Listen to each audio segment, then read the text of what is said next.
दोस्तों आज हम नंदन डेयरी लिमिटेड कंपनी के बारे में बात कर रहे हैं क्योंकि यहाँ पर इस कंपनी से अपडेट निकल कर आ रही है जिसके बाद इस कंपनी में हमें रॉकेट जैसी तेज़ी देखने को मिल रही है। और साथ में इस कंपनी को हम फाइनेंशियली और फंडामेंटली देखेंगे। इस समय हम कंपनी में बाय सेल होल्ड क्या करना चाहिए और कंपनी का नेक्स्ट टारगेट प्राइस कहाँ तक जा सकता है, सभी के ऊपर बात करने वाले हैं। तो आइए वीडियो को स्टार्ट करते हैं। दोस्तों नंदन डेयरी लिमिटेड एक चिरिपाल ग्रुप पार्ट की कंपनी है और इस कंपनी का हेडक्वार्टर्स अहमदाबाद में है। इस कंपनी का मेनली काम टेक्सटाइल प्रोडक्ट को मैन्युफैक्चरिंग करना है, जैसे शर्ट, यार्न। और इस कंपनी के अंदर 3000 से अधिक एम्प्लॉय काम करते हैं। दोस्तों नंदन डेनिम लिमिटेड कंपनी का शेयर प्राइस अभी ₹2.87 चल रहा है। आज के दिन इस कंपनी में हमें 0% के रिटर्न्स देखने को मिल रहे हैं। कंपनी का शेयर प्राइस भी ₹2.88 पर स्टार्ट हुआ था 9/15 पर। वहीं पर एक महीने के अंदर इस कंपनी के द्वारा हमें मल्टीबैगर रिटर्न्स देखने को मिले 55.98% की।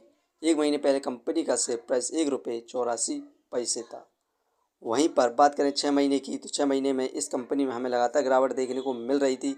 6 महीने पहले कंपनी का हाईएस्ट प्राइस ₹3.35 था। इसके बाद से यहाँ पर लगातार गिरावट देखने को मिली और कंपनी का शेयर प्राइस ₹1.84 तक चला गया था। ₹1.84 इस कंपनी का यहाँ पर सपोर्टिव रेसिस्टेंस था, जिसके बाद से इस कंपनी में हमें अब दोबारा से तेज़ी देखने को मिल रही है। आने वाले 2 से 3 महीने के अंदर इस कंपनी का शेयर प्राइस ₹5 के आसपास जा सकता है, तो आप इस कंपनी को लॉन्ग टर्म के लिए कंसिडर कर सकते हैं।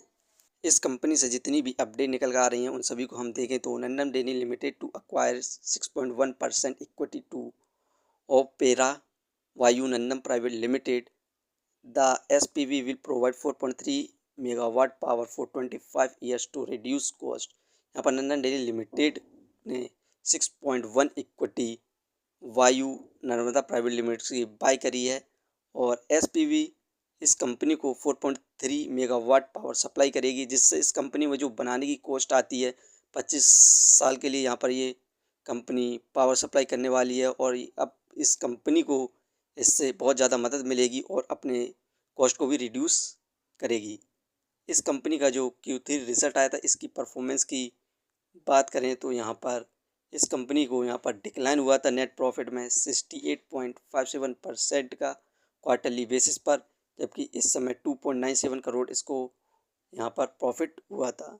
वहीं पर रेवेन्यू में भी हमें डिक्लाइन देखने को मिला था 36.34% का, इस समय 499.53 करोड़ हुआ है। यहाँ पर इस कंपनी को जो प्रॉफिट हुआ कम हुआ, यही कारण है कि कंपनी में गिरावट भी देखने को मिली थी। अब कुछ दिनों बाद इस कंपनी का नेक्स्ट क्वार्टर का रिजल्ट आने वाला है, उसमें यदि कंपनी प्रॉफिट गेन करती है तो हमें डबल तेज़ी देखने को मिलेगी। आप इसे फाइनेंशियली भी यहाँ पर देखकर समझ सकते हैं।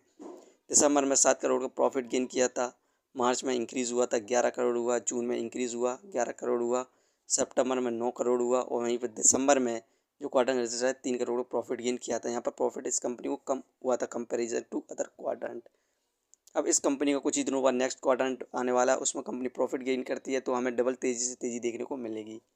फंडामेंटली बात करें तो मार्केट कैपिटलाइजेशन 388 करोड़ एक पेनी स्टॉक्स है, कम है इसकी मार्केट कैप, इसीलिए डेप्थ ऑफ इक्विटी 0.35 इस कंपनी पर कर्ज है, इसी वजह से ये एक पेनी स्टॉक्स है।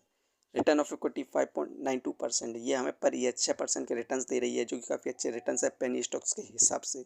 अर्निंग पर शेयर 0.24 ठीक है, डिविडेंड दे नहीं रही है। बुक वैल्यू 4.44, ये शेयर इस समय बुक वैल्यू से बहुत ज़्यादा दाम पर मिल रहा है, फेस वैल्यू 1। यहाँ पर ये कंपनी फाइनेंशियली और फंडामेंटली ठीक है और यहाँ पर इस कंपनी ने यहाँ पर ज़बरदस्त ऑर्डर भी मिला है, तो हमें लॉन्ग टर्म में भी अच्छे खासे रिटर्न देखने को मिल सकते हैं और शॉर्ट टर्म में तो इस कंपनी से अच्छे रिटर्न्स मिल ही रहे हैं।